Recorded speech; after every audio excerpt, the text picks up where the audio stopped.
নমস্কার, আপনারা দেখছেন খবর ত্রিপুরা আর আপনাদের সঙ্গে আমি অমিত। প্রথমে দেখে নিচ্ছি খবর শিরোনাম।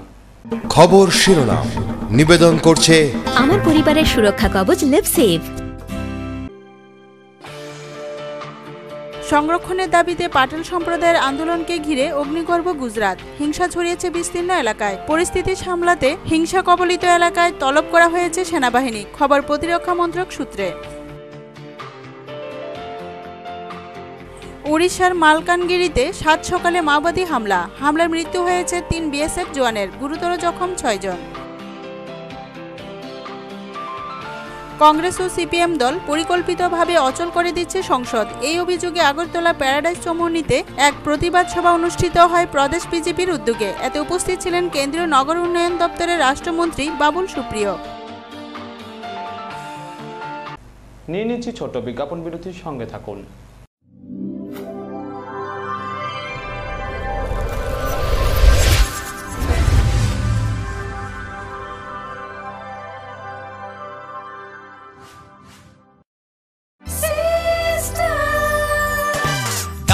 সবজি মশলার কেরামতি গুণমানে প্রতিহার সিস্টেম স্পাইসি। কষা কিংবা ঝোল করো আমিষ হোক নিরামিষ, সিস্টার গুণে সব রান্না স্বাদে হয় সঠিক। হোটেল রেস্তোরাঁ কিংবা করো আয়োজনের খাবার, সুস্বাদু গন্ধে ভরে মন সমাকার। সিস্টার গুঁড়া মশলায় রান্নার বাহার, মন চাই ফিরে ফিরে খেতে পারবা। সিস্টার গুঁড়া মশলা, গুণমানে প্রতি ঘরে ঘরে। খিদে পাচ্ছে না, পেট ব্যথা করছে। আরো বাইরের খাবার খা, তোদের নিয়ে যে কি করি। আরে দিদি, 10টি আয়ুর্বেদিক তত্ত্ব দিয়ে তৈরি লিভসেভ কিটস আছে না, যেটা বাচ্চাদের এই সব সমস্যা থেকে রেহাই দেয়। আমার বাচ্চাদের সুরক্ষা কবচ লিভসেভ কিটস। বিয়ে মানে নতুন জীবন, অনেক স্বপ্ন, স্বপ্ন পূরণে স্বর্ণকমল জুয়েলার্স। আকর্ষণীয় বিয়ের গয়নার অসংখ্য ডিজাইন নিয়ে স্বর্ণকমল জুয়েলার্স জানায় আপনাদের সাদর আমন্ত্রণ। স্বর্ণকমল জুয়েলার্স, আপনার যে আপন।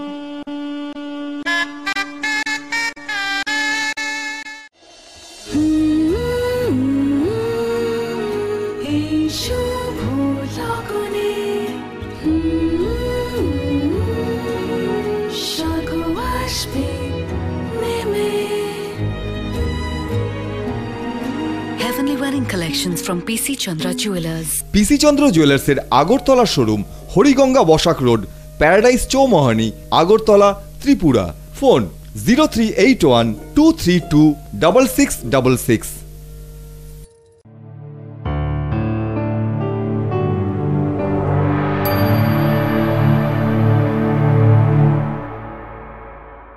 বিরতির পর স্বাগত। এখন খবর বিস্তারিত।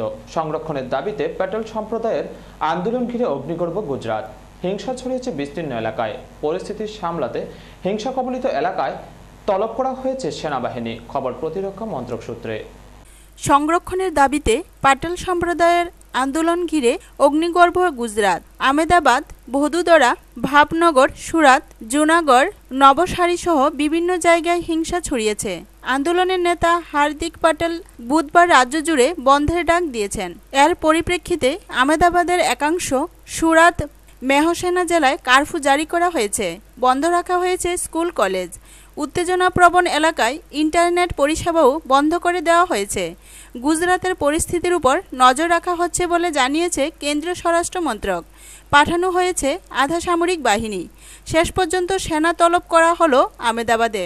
প্রতিরক্ষা মন্ত্রক সূত্রে খবর, সংরক্ষণের দাবিতে পাটেল সম্প্রদায়ের আন্দোলন হিংসাত্মক মোড় নেওয়ায় পরিস্থিতি সামলাতে সেনাবাহিনীকে তলব করা হয়েছে। শীঘ্রই আমেদাবাদ শহরের হিংসা কবলিত এলাকায় ফ্ল্যাগ মার্চের তোড়জোড় করছে সেনাবাহিনী। ইতিমধ্যে শহরে হিংসার বলি হয়েছে 3 জন। 5 কলাম সেনা নিয়োগ করা হবে। প্রতিটিতে 200 জন জওয়ান থাকবে। এদিকে মঙ্গলবার মেহসানায় রাজ্যের স্বরাষ্ট্র প্রতিমন্ত্রী রজনী পাটেলের বাড়িতে আগুন লাগিয়ে দেয় আন্দোলনকারীরা। বাসে আগুন, থানা ভাঙচুর ও পুলিশের জিপ জ্বালিয়ে দেওয়ার অভিযোগও উঠেছে। রাতে আহমেদাবাদের 9টি থানা এলাকায় জারি হয় কারফিউ। এই পরিস্থিতিতে সবাইকে শান্তি বজায় রাখার আবেদন জানিয়েছেন গুজরাতের মুখ্যমন্ত্রী আনন্দীবেন পাটেল। পাটেল সম্প্রদায়কে ওবিসির অন্তর্ভুক্ত করার দাবিতে আন্দোলনের নেতা 22 বছরের হার্দিককে মঙ্গলবার আটক করে পুলিশ। পরে তাকে ছেড়েও দেওয়া হয়, কিন্তু ওই আটকের পরই মঙ্গলবার পাটেল সম্প্রদায়ের লোকজন অগ্নিসংযোগ, ইট ছোড়া এবং সরকারি সম্পত্তি ভাঙচুরের মতো হিংসাত্মক কাজে লিপ্ত হয়। আমেদাবাদে মঙ্গলবার 50টিরও বেশি হিংসার ঘটনা ঘটে। এরপরই আমেদাবাদের 9টি থানা এলাকায় কারফিউ জারি করা হয়। গুজরাতে রাজ্যবাসীকে শান্তি বজায় রাখার আবেদন জানালেন প্রধানমন্ত্রী নরেন্দ্র মোদী। ব্যুরো রিপোর্ট, খবর ত্রিপুরা। ওড়িশার মালকানগরীতে সাত সকালে মাওবাদী হামলায় মৃত্যু হয়েছে 3 বিএসএফ জওয়ানের, গুরুতর জখম 6 জন। অন্যদিকে জম্মু কাশ্মীরের ন্যাশনাল কনফারেন্সের এক নেতাকে পয়েন্ট ব্ল্যাঙ্ক রেঞ্জ থেকে গুলি করল দুষ্কৃতীরা। এতে ঘটনাস্থলে মৃত্যু হয় তার। উড়িষ্যার মালকানগিরিতে মাওবাদী হামলা, 3 বিএসএফ জওয়ানের মৃত্যু, গুরুতর জখম 6। ছত্তিশগড় লাগোয়া মালকানগিরিতে বুধবার সকাল 6টা নাগাদ আধা সেনাবাহিনী বিএসএফের টহলদার জওয়ানদের উপর হামলা চালায়। তারা ল্যান্ডমাইন বিস্ফোরণও ঘটায়। জানবাই ক্যাম্পের কাছে বিএসএফের 104 ব্যাটালিয়নের টহলদারির সময় ল্যান্ডমাইন বিস্ফোরণ ঘটায় মাওবাদীরা। এক পদস্থ আধিকারিক জানিয়েছেন, মাওবাদীদের হামলায় মৃত্যু হয় assistant sub inspector, head constable এবং কনস্টেবলের। গুরুতর জখম হয় আরও 6 জওয়ান। সরকারি সূত্রের খবর, মাওবাদীদের হামলায় এক সাধারণ মানুষেরও মৃত্যু হয়েছে।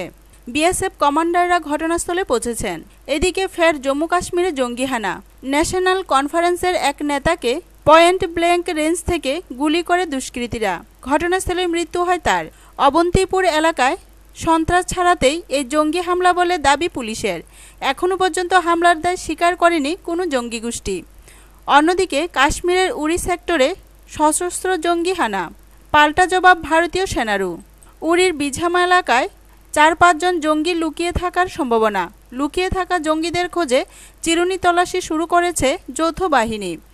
অন্যদিকে বুধবার ভোররাতে উত্তর কাশ্মীরের কুপওয়ারায় সেনার গুলিতে মৃত্যু হয়েছে 3 জঙ্গির। গোপন সূত্রে খবর পেয়ে হান্ডওয়ারা তহসিলের জঙ্গলে তল্লাশি চালায় আর্মি। সেই সময় হামলা চালায় জঙ্গিরা। পাল্টা জবাব দেয় ভারতীয় সেনারাও। ব্যুরো রিপোর্ট, খবর ত্রিপুরা। কংগ্রেস ও সিপিএম দল পরিকল্পিতভাবে অচল করে দিচ্ছে সংসদ। এই অভিযোগে আগরতলা প্যারাডাইস চৌমুহনীতে এক প্রতিবাদ সভা অনুষ্ঠিত হয় ত্রিপুরা প্রদেশ বিজেপির উদ্যোগে। এতে উপস্থিত ছিলেন কেন্দ্রীয় নগর উন্নয়ন দপ্তরের রাষ্ট্রমন্ত্রী বাবুল সুপ্রিয়।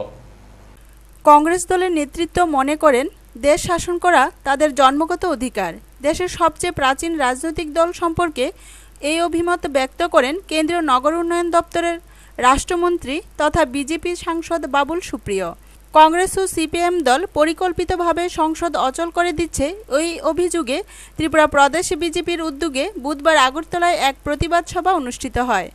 রাজধানীর প্যারাডাইস চৌমুহনীতে আয়োজিত এই সভায় প্রধান বক্তা ছিলেন বাবুল সুপ্রিয়। তিনি সভায় বক্তব্য রাখতে গিয়ে এই মন্তব্য করেন। পাশাপাশি তিনি আরও বলেন, আমরা শুনি যে freedom is my birth right, সেরকম কংগ্রেসের কোথাও ওদের রন্ধে রন্ধে এটা চলছে যে ভারতবর্ষের শাসন করা, ভারতবর্ষের মানুষের স্বপ্নকে মুখ্যত করে রাখাটাই কোথায় আমাদের অধিকার, ওটাই কোথায় আমাদের ফান্ডামেন্টাল রাইট। কংগ্রেসকে ভারতবর্ষের মানুষ এমনভাবে রিজেক্ট করেছে যে অপোজিশন পার্টির বার্তাও তারা, অপোজিশন পার্টির যে তকমাটা, সেই টাইটেলটাও তারা নিজেদের জন্য হাসিল করতে পারেনি। এবং একটা জোক দিল্লিতে চলছিল, বাজান হাততালি বাজান, একটা জোক দিল্লিতে গরমকালে চলছিল যে এই প্রথমবার দিল্লির টেম্পারেচারের থেকেও কংগ্রেসের লোকসভার এমপির সংখ্যা কম। দিল্লির টেম্পারেচার 45, 46, 47, যখন 44.5 রয়েছে, অর্থাৎ যখন আমরা বলছি দিল্লি অপেক্ষা একটু ঠান্ডা, এত গরম একটু ঠান্ডা ঠান্ডা আছে, টেম্পারেচার কত ভাই? 44.5। কংগ্রেসের লোকসভায় এমপির সংখ্যা কত? তার চাইতে কম, তার চাইতে বেশি ঠান্ডা। এত বড় ঠান্ডা, অর্থাৎ কোল্ড রেসপন্স পাওয়ার পরেও কিন্তু এই সমস্ত কংগ্রেসের নেতারা কিন্তু কখনো মনে করেননি যে এই সময়তে মানুষের কাছে রিজেক্টেড হওয়ার পরে, অপোজিশন পার্টির তকমা না পাওয়ার পরেও, এত বড় একটা দুর্লভ একটা সম্মান অর্জন করার পরেও, দুর্নীতি দিয়ে অর্জন করার পরেও কিন্তু তাদের কোনো বোধোদয় হয়নি। তাদের কখনো মনে হয়নি যে আয়নায় গিয়ে নিজেদের একটু দেখি এবং ভাবি কোথায় আমরা মানুষকে ঠকিয়েছি, কেন আজকে মানুষ আমাকে রিজেক্ট করলো। এদিন কেন্দ্রীয় মন্ত্রীর বক্তব্যে আগাগোড়াই ছিল কংগ্রেসের সমালোচনায় মুখর। কোর্টে একটা জিনিস আমরা খুব শুনি যে লয়াররা বলে, যদি যদি আপনি কনভিন্স না করতে পারেন যে আপনার আসামি নির্দোষ, কনফিউজ যদি না করতে পারেন, জাজকে কনফিউজ করে দিন। তো কংগ্রেসীরা একটা পরিবারের অঙ্গুলি হেলনে পেছনে সোনিয়া গান্ধী, রাহুল গান্ধী বসে আছেন এবং তাদের সামনে তাদেরকে খুশি করার জন্য যত রকমের মানে বিকৃত আচরণ করা যায়, স্পিকারকে আক্রমণ করা যায়, যত রকম নোংরা ভাষা ইউজ করা যায়, এই তো 3-4 মানে নাড়াবাজি, যেটা স্ট্রিট পলিটিক্স বলে পার্লামেন্টের মধ্যে, সেটা করে ব্রাউনি পয়েন্টস অর্থাৎ নেতা নেত্রীদের কাছে ভালো বা দারুণ একজন বিপ্লবী ইমেজ গড়ে তোলার যে একটা কম্পিটিশন আমরা কংগ্রেসীদের মধ্যে দেখেছি, তাতে রাগের থেকেও বেশি দুঃখ হয়েছে। রাগ তো ডেফিনেটলি হয়েছে, বয়স কম হলে বলে। এই দিনের সভায় কেন্দ্রীয় মন্ত্রী ছাড়াও ছিলেন বিজেপির ত্রিপুরার প্রদেশ কমিটির সভাপতি সুধীরেন্দ্র দাশগুপ্ত সহ এক ঝাঁক নেতৃবৃন্দ ও কর্মী সমর্থকরা। বাবুল সুপ্রিয় সভায় যোগদান করার আগে রাজভবনে গিয়ে রাজ্যপাল তথাগত রায়ের সঙ্গেও সাক্ষাৎ করেছেন বলেও সবাই জানান। তবে তাদের মধ্যে কী কথা হয়েছে তা বলেননি। ব্যুরো রিপোর্ট, খবর ত্রিপুরা। আবারও নিয়ে নিচ্ছে ছোট্ট বিজ্ঞাপন বিরতি, সঙ্গে থাকুন।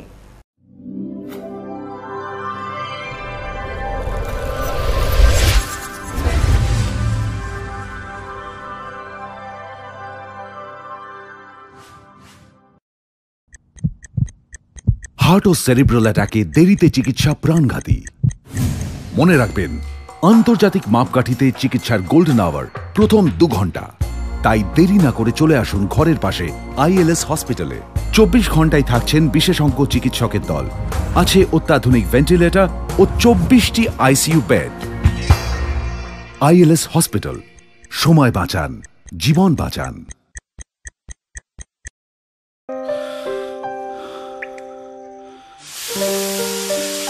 ছেড়ে দিচ্ছ না কেন? ভয় করে প্রতিদিনের এই সমস্যা তোমার লিভারের ক্ষতি যেন না করে। লিভসেভ প্রতিদিন খাও, যাতে এই সব সমস্যা থেকে তুমি রেহাই পাও।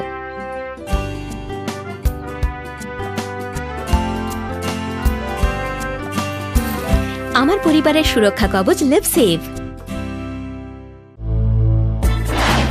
হ্যাঁ, বুঝছি বুঝছি বুঝছি তো, বুঝছি বুঝছি বুঝছি বুঝছি বুঝছি বুঝছি বুঝছি আরে ভাই, বুঝছি তো। প্রিমিয়ার যে ভালো সিমেন্ট 10 বছরেও বুঝবো না। আপনার আস্থার প্রতি আমাদের সম্মান। প্রিমিয়ার সিমেন্ট, সাফল্যের 10 বছর।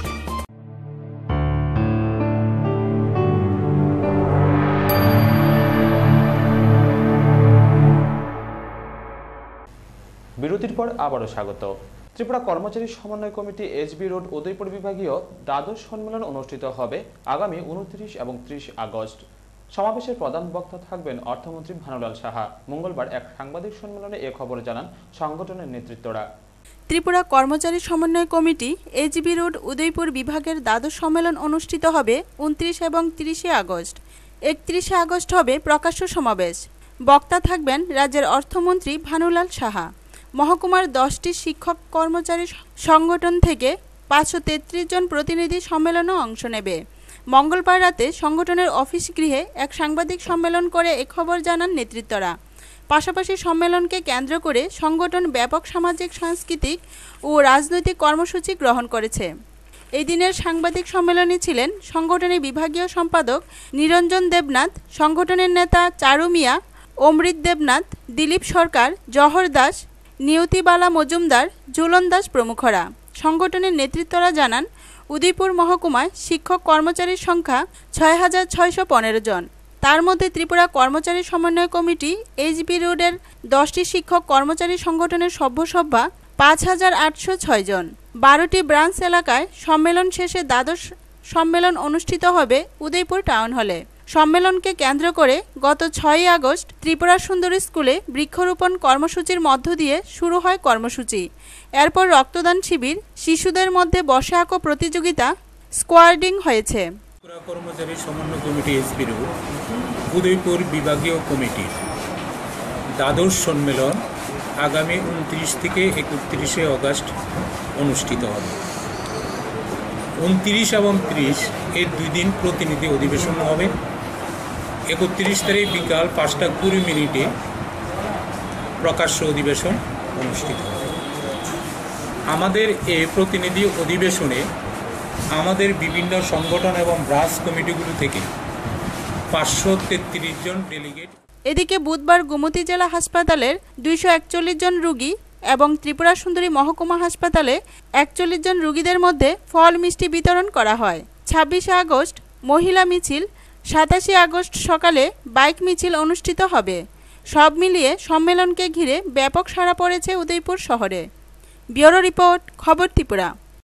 শিক্ষার মান উন্নয়ন সহ 10 দফা দাবি আদায়ের লক্ষ্যে উচ্চশিক্ষা আধিকারিকের উদ্দেশ্যে সোনামুড়া বিদ্যালয় পরিদর্শকের নিকট এক ডেপুটেশন প্রদান করা হয় ত্রিপুরা মাদ্রাসা SPQEM শিক্ষক সোনামুড়া বিভাগীয় কমিটির পক্ষ থেকে। ত্রিপুরা মাদ্রাসা SPQEM শিক্ষক সোনামুড়া বিভাগীয় কমিটির উদ্যোগে 10 দফা দাবি আদায় ও শিক্ষার মান উন্নয়নের লক্ষ্যে উচ্চশিক্ষা আধিকারিকের উদ্দেশ্যে সোনামুড়া বিদ্যালয় পরিদর্শকের নিকট এক ডেপুটেশন প্রদান করা হয়। এদিন ডেপুটেশন শুরুর আগে বিভাগের সমস্ত মাদ্রাসা শিক্ষক শিক্ষিকারা এক মিছিল সংগঠিত করে। মিছিলটি সোনামুড়া শহরের বিভিন্ন পথ পরিক্রমা করে স্থানীয় রবীন্দ্র চৌমুহনীতে এসে মিলিত হয়। সেখান থেকে SPQEM সোনামুড়া বিভাগীয় সম্পাদক সাদেক মিয়ার নেতৃত্বে 8 জনের একটি প্রতিনিধি দল বিদ্যালয় পরিদর্শক কুমুদ রঞ্জন মজুমদারের নিকট মিলিত হয়ে দাবি সনদ তুলে দেন। তাদের দাবিগুলির মধ্যে উল্লেখযোগ্য হল 31 ডিসেম্বর 2009 সালে মাদ্রাসা অ্যাডভাইজারি কমিটির সিদ্ধান্ত অনুযায়ী SPQEM 129টি মাদ্রাসা গ্র্যান্ট ইন এইডের মাধ্যমে নতুন পুরনো সকল শিক্ষক শিক্ষিকাদের নিয়মিত করতে হবে। সংখ্যালঘু ছাত্রছাত্রীদের উচ্চশিক্ষা নেওয়ার লক্ষ্যে এই রাজ্যে অনতিবিলম্বে একটি মাদ্রাসা বোর্ড গঠন করতে হবে প্রভৃতি। এদিনের এই ডেপুটেশন সম্পর্কে বলতে গিয়ে SPQEM এর রাজ্য সম্পাদক শাহ আলম বলেন, মাদ্রাসা SPQEM টিচার অ্যাসোসিয়েশনের সোনামুড়া বিদ্যালয় পরিদর্শকের নিকট 10 দফা দাবির ভিত্তিতে আজকের যে গণডেপুটেশন তার একটি মূল বিষয় হল যে আমাদের যে 10 দফা দাবি 31/12/2009 অ্যাডভাইজার কমিটির সিদ্ধান্তক্রমে এই রাজ্যের মধ্যে নতুন এবং পুরাতন সমস্ত SPQEM শিক্ষকদেরকে নিয়মিতকরণ করা, নতুবা 129টি মাদ্রাসাকে গ্র্যান্ট ইন এইডের আওতায় নেওয়া। এই মূল দাবি নিয়ে আমরা এই রাজ্যের মধ্যে বহুবার আন্দোলন সংগঠিত আমরা করেছি। তারই অঙ্গ হিসাবে আজকে সোনামুড়া বিভাগে আমরা করতে যাচ্ছি। কেন্দ্রীয় সরকারের নজরে নেওয়া হয়, না হলে আগামী দিন আমরা এই রাজ্যের মধ্যে আন্দোলন সংগঠিত করব গণতান্ত্রিক পদ্ধতিতে যা যা করার দরকার। তবে আমাদের এখানে মূল বিষয় হলো যে আমরা মাদ্রাসা SPQEM যারা আছে সোনামুড়া বিভাগীয় IS থেকে আমাদের IS-এর যারা কর্মকর্তা আছে তাদের বিভিন্ন দাবি দাবা বা বিভিন্ন কাগজপত্র নিয়ে যখন IS অফিসে যাওয়া হয়, IS-এর নেতৃবৃন্দরা বিভিন্নভাবে তাদেরকে হয়রানি করা হয়, তাদেরকে অবমূল্যায়ন করা হয়, তাদেরকে কোনো গুরুত্ব দেওয়া হয়নি। তাই আমরা আজকে ডেপুটেশনের মাধ্যমে IS-কে বিষয়ে জাগান দিতে চাই আগামী দিন যাতে আমাদের এই শিক্ষকরা নিয়মিত বেতন দিতে পারে, যাতে কোনো হেলদুল না হয়, যাতে তাদেরকে সঠিকভাবে মূল্যায়ন করা হয়, যাতে এই রাজ্যের মধ্যে সমস্ত মাদ্রাসায় যেমন সোনামুড়া বিভাগ থেকে শুরু করে সারা ত্রিপুরা রাজ্যে সমস্ত মাদ্রাসায় যাতে পরিকাঠামো এবং ফার্নিচারের আসবাবপত্র, পানীয় জলের ল্যাট্রিন সমস্ত কিছু যাতে যেন উনি আশ্বস্ত দেয়। SPQEM সোনামুড়া বিভাগীয় সম্পাদক সাদেক মিয়া বলেন, বিদ্যালয় পরিদর্শক তাদের দাবিগুলির যৌক্তিকতা স্বীকার করেন। আগস্ট মাসের 26 তারিখ আজ আমরা মাননীয় শিক্ষা অধিকর্তার নিকট IS-এর মাধ্যমে আজকে একটি গণ ডেপুটেশনে মিলিত হয়েছি সোনামুড়া বিভাগের পক্ষ থেকে। তো এই IS মধ্যে বলেছেন আমরা 10 দাবি নিয়ে আজকে এখানে হাজির হয়েছি। 10 দাবির মধ্যে তার 2-4-5টি দাবি তার নিজে দেখবে, এগুলা অতি দ্রুত পূরণ করার জন্য। আর বাকি যে দাবিগুলা এগুলা নিয়ে তিনি অত্যন্ত দুঃখ প্রকাশ করছেন, এগুলা হওয়ার দরকার। তবে তিনি ঊর্ধ্বতন কর্তৃপক্ষের নিকট তাই 10 দিনের ভিতরে কিন্তু দফা দাবির ভিত্তিতে যদি আমরা কোনো সঠিক উত্তর না পাই, তাইলে আমরা মহাধরণ অভিযান হতে আমরা ত্রিপুরা রাজ্যে কিন্তু একদম রাজপথে কিন্তু গণ আন্দোলন করে কিন্তু আমরা গণতন্ত্র পদ্ধতিতে কিন্তু গণ আন্দোলন করতে বাধ্য হব। তাই আমাদের এই যে দাবিগুলো যুক্তিযুক্ত মনে করি স্বীকার করছি। টুটন চৌধুরী রিপোর্ট, খবর ত্রিপুরা। আগামী 5 এবং 6 অক্টোবর গুয়াহাটিতে অনুষ্ঠিত হবে national Federation for New States এর নর্থ ইস্ট চ্যাপ্টারের রিজিওনাল কনভেনশন। আর এতে যোগ দেবে IPFT দলের প্রতিনিধিরাও। সাংবাদিক সম্মেলনে জানালো IPFT দলের সভাপতি NC দেববর্মা। আগামী 5 এবং 6 অক্টোবর গুয়াহাটিতে National Federation for New States এর নর্থ ইস্ট চ্যাপ্টারের রিজিওনাল কনভেনশন অনুষ্ঠিত হবে। এই কনভেনশনে উপস্থিত থাকবে গোর্খাল্যান্ড, বোরোল্যান্ড, ডিমারাজি সহ অন্যান্য পৃথক রাজ্যের দাবিতে আন্দোলনরত সংগঠনের নেতৃবৃন্দরা। এই কনভেনশনে উপস্থিত থাকবে ত্রিপুরাকে ভেঙে নতুন ত্রিপুরাল্যান্ডের দাবিতে আন্দোলনরত আইপিএফটি দলের প্রতিনিধিরাও। মঙ্গলবার সন্ধ্যায় আগরতলায় এক সাংবাদিক সম্মেলনে এ খবর জানান আইপিএফটি দলের সভাপতি এনসি দেববর্মা। তিনি আরও জানান, এই কনভেনশনে পৃথক রাজ্যের দাবিতে আন্দোলনরত সংগঠনগুলি কী করে তাদের দাবিকে আরও জোরালো এবং কার্যকরী করা যায় এই বিষয়গুলি নিয়ে আলোচনা করা হবে বলে তিনি জানান। পাশাপাশি এদিন এনসি দেববর্মা গত 23 আগস্ট আগরতলা শহরের রেলি থেকে আইপিএফটি দলের কর্মী সমর্থকরা পথ চলতে সাধারণ মানুষের সঙ্গে যে খারাপ ব্যবহার করেছিল তার জন্য দুঃখ প্রকাশ করেন। 5 এবং 6 সেপ্টেম্বর গুয়াহাটিতে এদিকে উত্তর পূর্বাঞ্চলের বিভিন্ন রাজনৈতিক দল পৃথক রাজ্যের দাবিদার তাদের সম্মিলিত উদ্যোগে একটা রিজিওনাল কনভেনশন অনুষ্ঠিত হচ্ছে 5 এবং 6 সেপ্টেম্বর। আমরা National Federation for New States with বেটারের এখানকার উত্তর পূর্বাঞ্চলের যে চ্যাপ্টার সেটা আমরা 5 এবং 6 সেপ্টেম্বর গুয়াহাটিতে কনভেনশনে মিলিত হচ্ছি। সেখানে গোর্খাল্যান্ড, বোরোল্যান্ড, ডিমারাজি, ত্রিপুরাল্যান্ড এবং অন্যান্য যারা পৃথক রাজ্যের দাবিতে আন্দোলন চালাচ্ছেন তারা আসবেন এবং সর্বভারতীয় national Federation for New States এর শীর্ষ নেতৃবৃন্দ সেই আঞ্চলিক কনভেনশনে অংশগ্রহণ করবে। ব্যুরো রিপোর্ট, খবর ত্রিপুরা। আবারও যান দুর্ঘটনার শিকার হল 60 বছরের এক বৃদ্ধা। ঘটনা সোনামুড়া এনসিনগর উত্তরপাড়ায়। বর্তমানে বৃদ্ধা মহিলার চিকিৎসা চলছে সোনামুড়া সামাজিক স্বাস্থ্যকেন্দ্রে। আবারও যান দুর্ঘটনার শিকার এক বৃদ্ধা মহিলা। ঘটনা বুধবার সন্ধ্যে 7টা নাগাদ। হিরণা খাতুন নামে 60 বছরের এক বৃদ্ধা মহিলা পাশের বাড়ি থেকে নিজের বাড়িতে যাচ্ছিল। হঠাৎই পেছন দিক থেকে একটি ডিআই গাড়ি এসে মহিলাকে সজোরে ধাক্কা মারে। সঙ্গে সঙ্গে মাটিতে লুটিয়ে পড়ে বৃদ্ধা মহিলা। পাশে থাকা লোকজন দেখতে পায় ঘটনাটি। বৃদ্ধা মহিলাকে সঙ্গে সঙ্গে সোনামুড়া সামাজিক স্বাস্থ্যকেন্দ্রে নিয়ে যায়।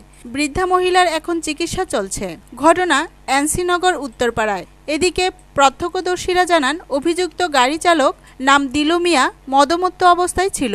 দিলু মিয়া TR01J1721 নম্বরের একটি ডিআই গাড়ি নিয়ে কুলুবাড়ি থেকে আসছিল। আসার পথেই ঘটে ঘটনাটি। গাড়িটা বড়ি দিয়ে এক করে সাইড করিয়ে বাড়ি দিতে হলা দিছি গাড়িগুলা। আচ্ছা, গাড়িগুলা আমি আসছিলাম সামনে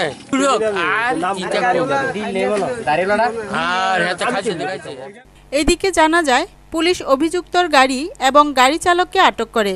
এ যান দুর্ঘটনায় ব্যাপক চাঞ্চল্য বিরাজ করছে গোটা এলাকা জুড়ে। টুটন চৌধুরী রিপোর্ট, খবর ত্রিপুরা। পুলিশের গাড়ির তেল বিক্রি করা হচ্ছে খোলা বাজারে। ঘটনা খোয়াইতে। ঘটনায় নানা প্রশ্ন জনমনে। সারা বছরই পুলিশ বাবুরা গলা শুকিয়ে চিৎকার করে রাজ্য আরক্ষা দপ্তর পুলিশের গাড়ি পিছু যে তেল বরাদ্দ করে তা দিয়ে হয় না। পর্যাপ্ত তেলের অভাবে গাড়িগুলি নাকি চলতে পারছে না। অথচ খোয়াই পুলিশ লাইনের বহু পুলিশের গাড়ি প্রায় দিনই খোয়াই শহরের বহু দোকানে চুরি করে গাড়ির তেল খুলে বিক্রি করে দিচ্ছেন। বুধবার সকাল 9:30টায় খোয়াই পুলিশ লাইনের একটি জিপসি গাড়ি TR060806 সুভাষ পার্ক বাজারের একটি দোকানের সামনে এসে দাঁড়িয়ে গাড়ির ভেতর থেকে 1 ড্রাম পেট্রোল নিয়ে সোজা চলে যায় দোকানের ভেতরে। ড্রামের তেল দোকানদারের কাছে বিক্রি করে ওই গাড়ির চালক খালি ড্রাম নিয়ে ফিরে আসে গাড়িতে। পরে দেয় চম্পট। প্রায় প্রতিদিনই সরকারি তেল চুরি করে এভাবে বিক্রি চলছে পুলিশ লাইনের গাড়ি চালকদের। অথচ জেলা পুলিশ দিব্যি ঘুমে। ব্যুরো রিপোর্ট, খবর ত্রিপুরা।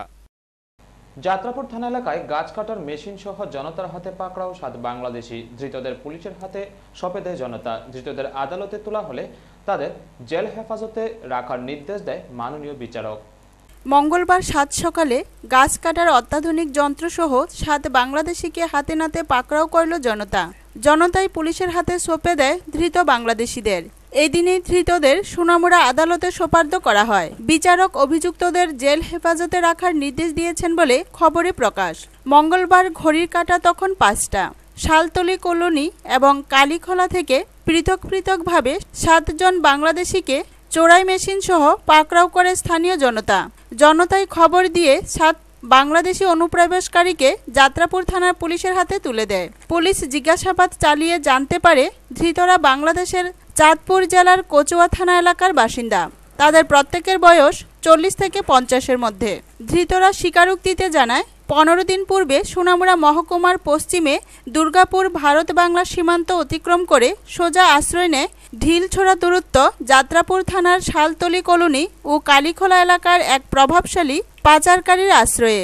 ধৃতরা জানায় দিনের বেলা নিরাপদ আশ্রয়স্থলে খাওয়া দাওয়া করে ঘুমিয়ে পড়ে। সন্ধ্যার পরই বিভিন্ন অজ্ঞাত স্থানে নীরবে নির্বিঘ্নে শব্দহীন যন্ত্রের সাহায্যে গাছ কেটে প্রয়োজনীয় সাইজ করে নিতে সক্ষম হয়।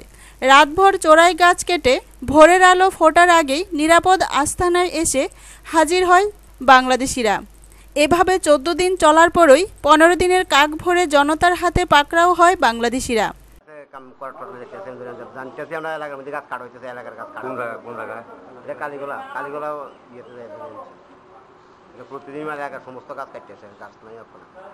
এখনই এই ঘটনায় যথেষ্ট চাঞ্চল্য বিরাজ করছে জনমনে।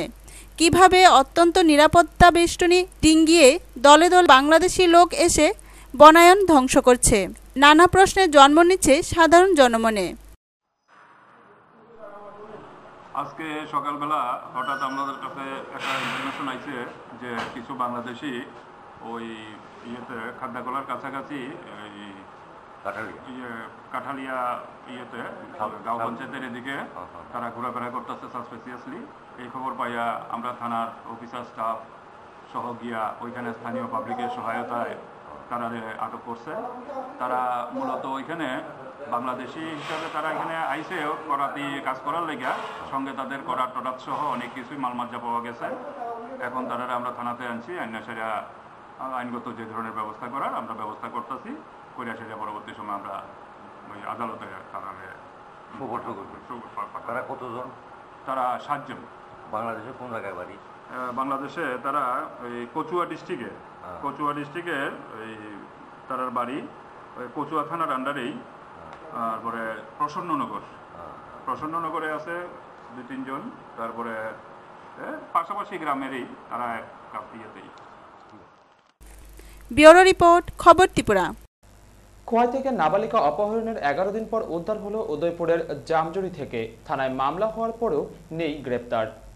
খোয়াইয়ের উত্তর দুর্গানগর থেকে এক নাবালিকাকে অপহরণ করে উদয়পুরের জামজুড়ি এলাকায় নিয়ে যাওয়ার ঘটনার 11 দিন পর নাবালিকার মা খোয়াই থানায় মামলা করল ইসমাইল মিয়া নামে এক যুবকের বিরুদ্ধে। পুলিশ অভিযোগ মূলে ইসমাইল মিয়ার বিরুদ্ধে একটি অপহরণের মামলা গ্রহণ করে। যদিও এই মামলায় পুলিশ অপহরণকারীকে আজও গ্রেপ্তার করতে পারেনি। ঘটনার বিবরণে জানা যায়, খোয়াই থানাধীন উত্তর দুর্গানগরের সংখ্যালঘু পরিবারের এক 16 বছরের নাবালিকাকে গত 14 আগস্ট রাতে ফুসলিয়ে নিয়ে যায় উদয়পুরের জামজুড়ি এলাকার যুবক ইসমাইল মিয়া। নাবালিকার পরিবার গত 25 আগস্ট খবর পেয়ে উদয়পুর থেকে তাকে ইসমাইল মিয়ার বাড়ি থেকে উদ্ধার করে নিয়ে আসে। ওই দিনই নাবালিকার মা খোয়াই থানায় ইসমাইলের বিরুদ্ধে মামলা দায়ের করে। পুলিশ মামলা গ্রহণ করে ওই দিন রাতেই মেয়েটিকে মেডিকেল করান। বুধবার মেয়ে ও তার মাকে পুলিশ আদালতে পাঠায় 64 ধারায় জবানবন্দির জন্য। এদিকে পুলিশ অপহরণের মামলায় অভিযুক্ত ইসমাইল মিয়াকে গ্রেপ্তার করে বুধবার আদালতে তুলতে পারেনি। এদিকে গত 15 আগস্ট রাতে নাবালিকার মা ইসমাইলের বিরুদ্ধে অপহরণের মামলা করে বুধবার নাটকীয়ভাবে পুলিশকে জানায় ওই ইসমাইল মিয়া নাকি নাবালিকা মেয়েটিকে বিয়ে করবে, কাজেই তিনি মামলাটি মীমাংসা করতে চায়। এদিকে পুলিশ জানায় নাবালিকা মেয়ের বিয়ে দেওয়া আইনত অপরাধ। নাবালিকার মা নেহরা বেগমের বিরুদ্ধেও মামলা হতে পারে। ব্যুরো রিপোর্ট, খবর ত্রিপুরা। 15 দফা দাবি আদায়ের লক্ষ্যে আমবাসা মহকুমা শাসকের নিকট এক ডেপুটেশন প্রদান করা হয় ত্রিপুরা হকার্স ইউনিয়ন আমবাসা বিভাগীয় কমিটির পক্ষ থেকে। ত্রিপুরা হকার্স ইউনিয়ন আমবাসা বিভাগীয় কমিটির উদ্যোগে 15 দফা জরুরি দাবি আদায়ের জন্য বুধবার আমবাসা মহকুমা শাসকের নিকট ডেপুটেশন প্রদান করা হয়।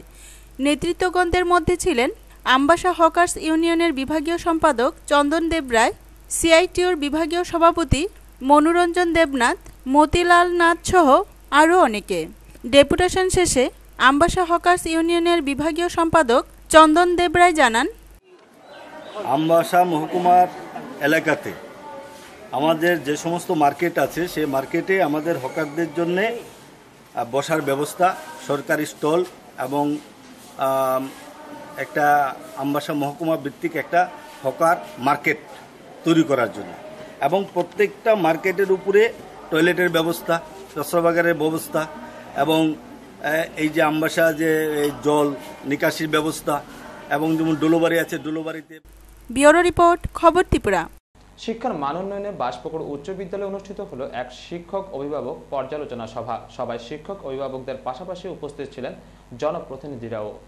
শিক্ষার মান উন্নয়নে বাঁশপুকুর উচ্চ বিদ্যালয়ে অনুষ্ঠিত হল দীর্ঘ কয়েক বছর পর অভিভাবক ও শিক্ষক শিক্ষিকাদের এক পর্যালোচনা সভা। সার্বিক আলোচনায় উঠে আসে বিগত দিনের যথেষ্ট ত্রুটি দুর্বলতা। সিদ্ধান্ত হয় বিদ্যালয়ের ছাত্রছাত্রীদের প্রকৃত মানুষ করার দায়িত্বভার নিয়ে নজরদারি বাড়াতে হবে অভিভাবক সহ বিদ্যালয়ের শিক্ষক শিক্ষিকা এবং স্থানীয় পঞ্চায়েত স্তরের জনপ্রতিনিধিদেরও।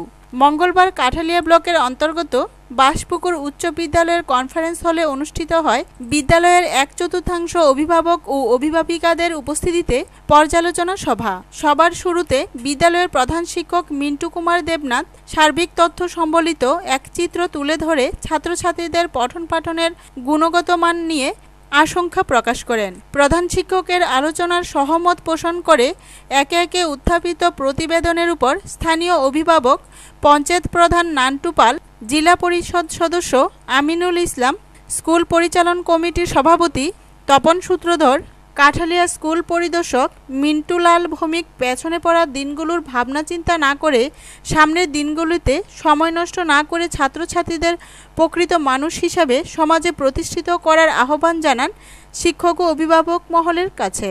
পর্যালোচনা সভায় ধনপুর অঞ্চলের আমন্ত্রিত বিশিষ্ট সমাজসেবী বাবুল দেবনাথ বলেন, সবচেয়ে বেশি টাকা ব্যয় করছেন, আমরা কি সেটা নিশ্চয়ই জানি। আজকে দেশের সরকার, ভারত সরকার শিক্ষা খাতে, স্বাস্থ্য খাতে তারা বরাদ্দ কমিয়ে দিচ্ছেন, আর এই রাজ্যের বামফ্রন্ট সরকার শিক্ষা খাতে, স্বাস্থ্য খাতে বরাদ্দ বাড়িয়ে দিচ্ছেন। এটা বিকল্প। কেন বাড়িয়ে দিচ্ছেন? এই রাজ্যের ছেলে মেয়েরা, এই রাজ্যের যে নতুন প্রজন্ম, তারা যাতে দেশের দরবারে, দেশের প্রত্যেকটা জায়গার মধ্যে। অপরদিকে কাঠালিয়া ব্লক পঞ্চায়েত সমিতির চেয়ারম্যান আব্দুল করিম সর্বশেষ আলোচনায় অংশ নিয়ে উপস্থিত অভিভাবক, অভিভাবিকা ও শিক্ষক শিক্ষিকাদের উদ্দেশ্যে বলেন, আমাদের বিদ্যালয়ে এক মিটিং থেকে আরেক মিটিং পর্যন্ত আমরা এই বিদ্যালয়ের মধ্যে পঠন পাঠনের যে জাতীয় কাজকর্ম যেগুলি আছে, বিদ্যালয়ের আনুষঙ্গিক পরিবেশের যে জাতীয় কাজকর্মগুলি আছে, এগুলি একটু বয়সে মূল্যায়ন করা। মূল্যায়ন করার মধ্যে সবচেয়ে বিষয় যেটা গুরুত্ব দিতে হবে, আমরা যদি এখন এসএসসি কমিটিটা একটু ওইটা গুরুত্ব দিই, পঞ্চায়েত এসএসসি কমিটির কাজ করি, আমাদের স্কুলে যখন একটা কাজ আছে, একটা যখন ঘর হবে, একটা যখন মিটিংয়ের কাজ হবে, যখন স্কুলটা মেনটেন হবে, তখন শিক্ষক মহাশয় দূরে ডাকেন, এসএসসি কমিটি ডাকেন, কাজটা কিভাবে করতে হবে। তখন আমরা এসএসসি কমিটির সরকারের সাথে যারা আছি, আমরা যখন আগ্রহ করে এসে বসে ডিসিশন গ্রহণ করি এই কাজগুলো আমরা কিভাবে করবো। এটা তো করবো, আমরা ঠিক আছে, কিন্তু পাশাপাশি যে জিনিসটা আমরা সবচেয়ে বেশি গুরুত্ব কম দিই সেটা হলো কাঠালিয়া থেকে নারায়ণ বোদের রিপোর্ট, খবর ত্রিপুরা। সারা ভারত গণতান্ত্রিক নারী সমিতি উদয়পুর বিভাগীয় কমিটির উদ্যোগে উদয়পুর টাউন হলে এক স্বেচ্ছায় রক্তদান শিবিরের আয়োজন করা হয়। এতে 23 জন রক্তদাতা স্বেচ্ছায় রক্তদান করেন। সারা ভারত গণতান্ত্রিক নারী সমিতির উদয়পুর বিভাগীয় কমিটির আহ্বানে বুধবার অনুষ্ঠিত হল রক্তদান শিবির। উদয়পুর টাউন হলে অনুষ্ঠিত শিবিরে স্বেচ্ছায় 23 জন মহিলা রক্তদান করেন। রক্ত দিতে এদিন নারীদের মধ্যে ব্যাপক উৎসাহ পরিলক্ষিত হয়, কিন্তু ব্যাপক পরিমাণ নারীরা রক্ত দেওয়ার ইচ্ছা প্রকাশ করলেও চিকিৎসকের পরীক্ষায় উত্তীর্ণ হতে পারেনি অনেকেই। সারা ভারত গণতান্ত্রিক নারী সমিতির উদয়পুর বিভাগ প্রতি বছরে ধারাবাহিকভাবে সংগঠিত করে রক্তদান শিবির। সামাজিক আন্দোলনে সমাজের অন্য অংশের সঙ্গে নারীরাও সামিল। এই দিনের শিবিরে উল্লেখযোগ্যভাবে সামিল ছিল উপজাতি অংশের মায়েরা, বোনেরাও। কেউ কেউ ব্যাপক উৎসাহ নিয়ে প্রথমবারের মতো রক্তদান করলেন। শিবিরে হাজির ছিলেন সংগঠনের কেন্দ্রীয় কমিটির সদস্যা মায়া পাল, নারী নেত্রী ইলা চক্রবর্তী, অঞ্জলি ত্রিপুরা, চম্পাকন্যা জমাতিয়া, চিকিৎসক সুজিত রায় প্রমুখরা। আমাদের সংগঠনের টার্গেট হচ্ছে 70। যেভাবে মহিলারা এখানে উৎসাহ নিয়ে এসেছেন। সবাই চায় এখানে ব্লাড ডোনেট করতে, বিশেষ করে উপজাতি আমার বোনেরা মায়েরা তারাও খুব দলে দলে এসেছে এবং এটা লক্ষ্য করার বিষয় যে এখানে ভয়ের কোনো ব্যাপার নেই। তারা ভয় পাচ্ছে না যে আমরা ব্লাড দেবো, আমরা ভয় পাবো না। দেওয়ার ইচ্ছা হয়তো কেউ টিকছে, কেউ টিকছে না নিয়ম অনুসারে। ব্যুরো রিপোর্ট, খবর ত্রিপুরা। খবর শেষ করার আগে আবারও দেখে নিচ্ছি খবর শিরোনাম। খবর শিরোনাম নিবেদন করছে আমার পরিবারের সুরক্ষা কবচ লিভসেভ। সংরক্ষণের দাবিতে পাটেল সম্প্রদায়ের আন্দোলনকে ঘিরে অগ্নিগর্ভ গুজরাট। হিংসা ছড়িয়েছে বিস্তীর্ণ এলাকায়। পরিস্থিতি সামলাতে হিংসা কবলিত এলাকায় তলব করা হয়েছে সেনাবাহিনী, খবর প্রতিরক্ষা মন্ত্রক সূত্রে। উড়িষ্যার মালকানগিরিতে সাত সকালে মাওবাদী হামলায় মৃত্যু হয়েছে 3 বিএসএফ জওয়ানের, গুরুতর জখম 6 জন। কংগ্রেস ও সিপিএম দল পরিকল্পিতভাবে অচল করে দিচ্ছে সংসদ। এই অভিযোগে আগরতলা প্যারাডাইস চৌমুহনীতে এক প্রতিবাদ সভা অনুষ্ঠিত হয় প্রদেশ বিজেপির উদ্যোগে। এতে উপস্থিত ছিলেন কেন্দ্রীয় নগর উন্নয়ন দপ্তরের রাষ্ট্রমন্ত্রী বাবুল সুপ্রিয়। সঙ্গে থাকুন, দেখতে থাকুন খবর ত্রিপুরা। নমস্কার।